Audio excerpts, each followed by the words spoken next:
This is a snack sandwich. Today I'm going to take a quick look at Kelp. Uh, Kelp is a restaking protocol, so it allows you to restake your staked ETH and earn more rewards that way. Okay, it's pretty interesting. I got all my information from reading this light paper, as well as the docs for Kelp here, which are pretty thin, but they still explain everything. And then I also had to dig into Eigenlayer docs a little bit to get a deeper understanding.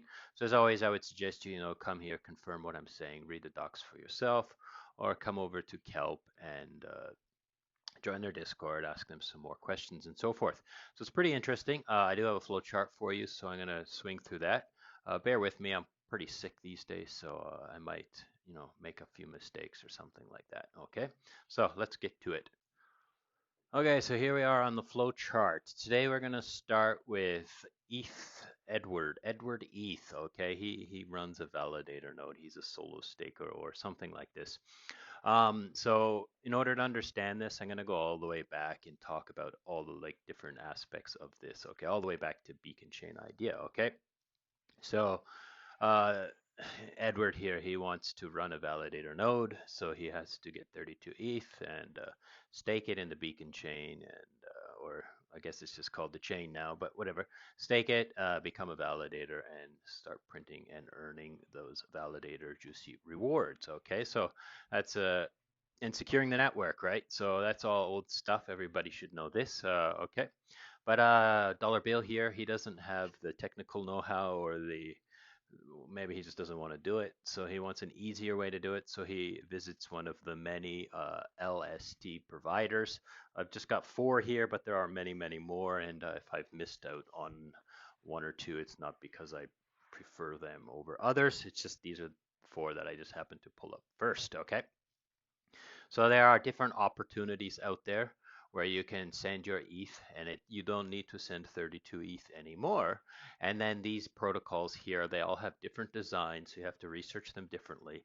And they all can they'll issue you a LST, liquid staking token. Sometimes they're called liquid staking derivative, but LSD, but let's call them LSTs, right?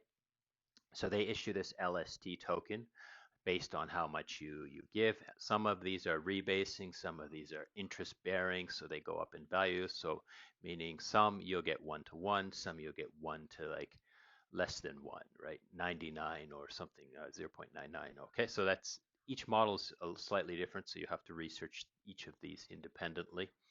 Okay, now the reason why you do this is because then you get some interest because they perform what Edward's doing over here for you with their validator sets and their different teams of validators based on the systems they run. So, generally speaking, you're looking at about 3 to 8% APY on your ETH. So you grow your ETH stake by, and you'll help secure the network in the smaller ways that you can. And you don't need to put 32 ETH in. And then you have this liquid staking token, right? This liquid staking token, you can take that into DeFi. I've got lots of videos that explain places where you can use these things to do all kinds of crazy stuff and get crazy APY on other things. But obviously, take care, be safe. But anyways, you can take these liquid staking tokens back into DeFi. So this is all pretty much old news. This is all like last year stuff, but I thought I would cover it anyways, just to make sure people are up to date and everyone who's watching this understands what's going on. So along come a Eigenlayer. I'm going to call it Eigenlayer. Some people say Eigen, but I'm going to go Eigenlayer. And Eigenlayer is this way for Ninja Nick. He has an idea. He wants to perform a service. He wants to provide a service. An example would be like maybe he wants to provide an Oracle service or a bridge service or something like this, right? And he needs a blockchain in order to validate the service that he's doing in order to have a ledger, right? But he doesn't want to spin up an entire blockchain and try to get a whole bunch of validators to join with him and bootstrap them and build this network when Ethereum is already a very big, robust network. So instead, he builds a packet and he uses it to he puts it in Eigenlayer, And then the validators on Ethereum can kind of look at this packet and be like, hey, yeah, I can do that. So that basically they download this like packet into their machine, and then machine then kind of does dual validation. It validates the Ethereum blockchain as well as validating this other like NinjaNick service. Okay, this is how I understand it. I could be wrong, but anyhow. So now why would he do that? Obviously, because he's going to get some rewards. NinjaNick will incentivize him to do so through some sort of, because people will pay for NinjaNick's service, and NinjaNick will give Edward some sort of reward, probably in the case of some sort of ninja token or maybe native tokens or whatever he decides is the reward to give to him. But some of the risks or the scary things is, first of all, he wants to keep this as light as possible. If he keeps this packet to be very simple, easy to use, then he can get a lot more decentralization because in soul stakers like Edward here might decide to do it because it's not that much of a task. It's not so hard for him to download this packet, use this packet, maintain this packet, and run it, right? And avoid getting slashing. So this is the big one here. So there's custom slashing in this packet. So if, you know, Edward does something wrong, then Edward's ETH gets slashed. Okay, so it actually, he's putting his ETH back on into further risk. So if he does something wrong on the beacon chain, he gets slashed.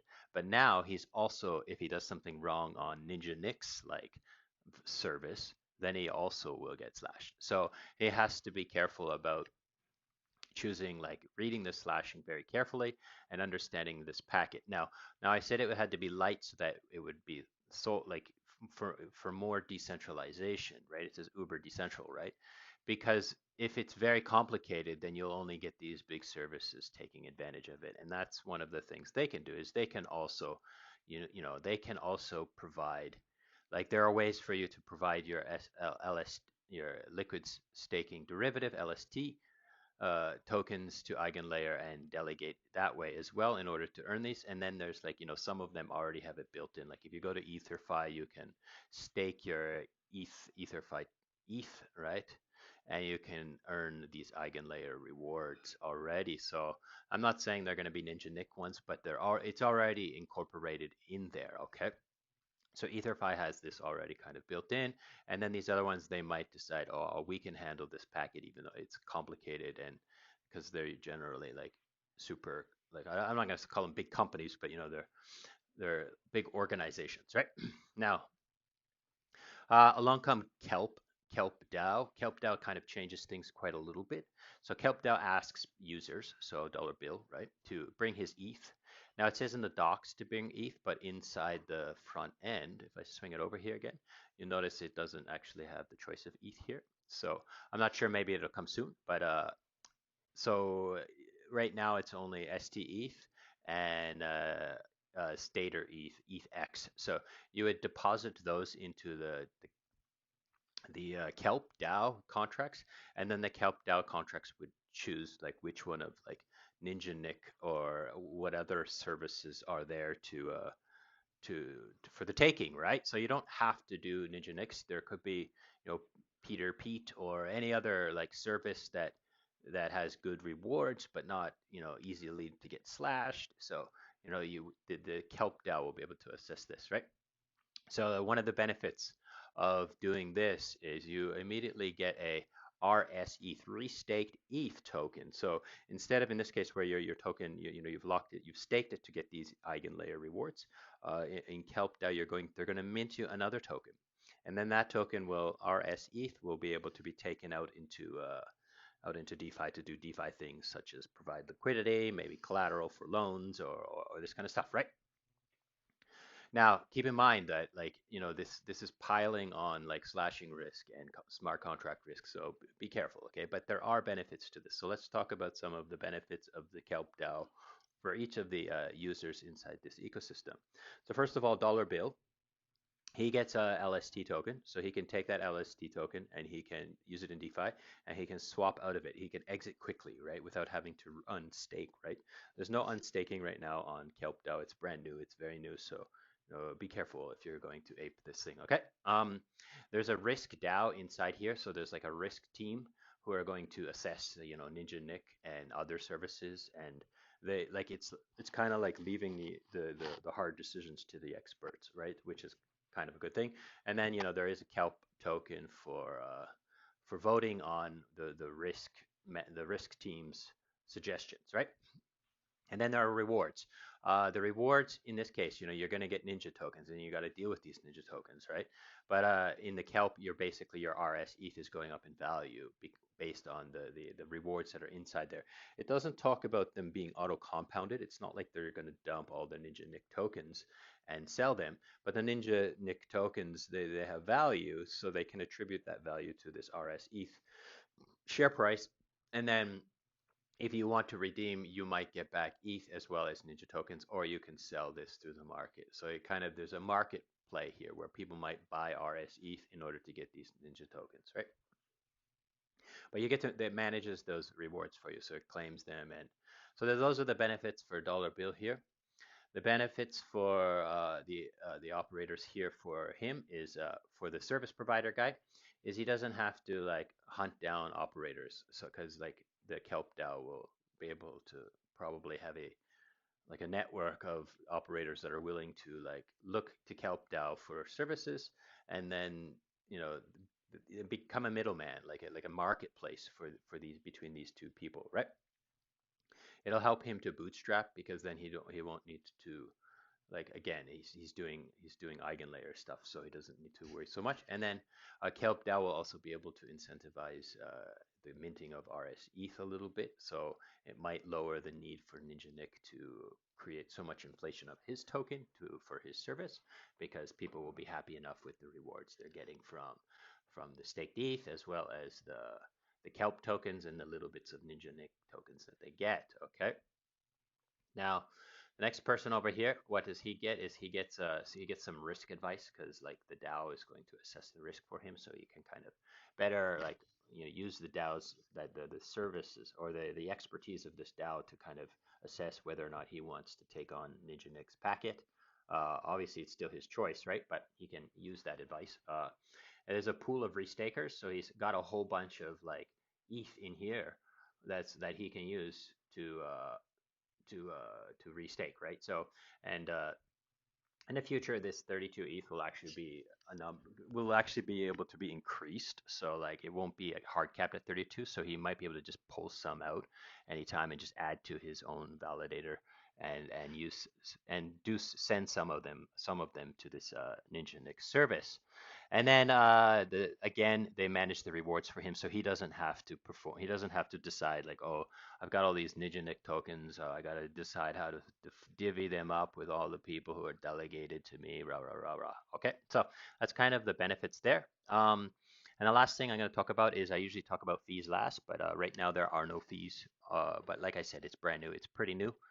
So of course, they're not going to throw a big bunch of fees right off the bat. They're going to like open it up to incentivize people to come. Okay, so this is pretty much how I understand this thing. Like I said, I'm pretty sick, so bear with me, and I hope I didn't miss anything major or important, but I hope this has been useful and interesting, and thank you so much for watching, and goodbye.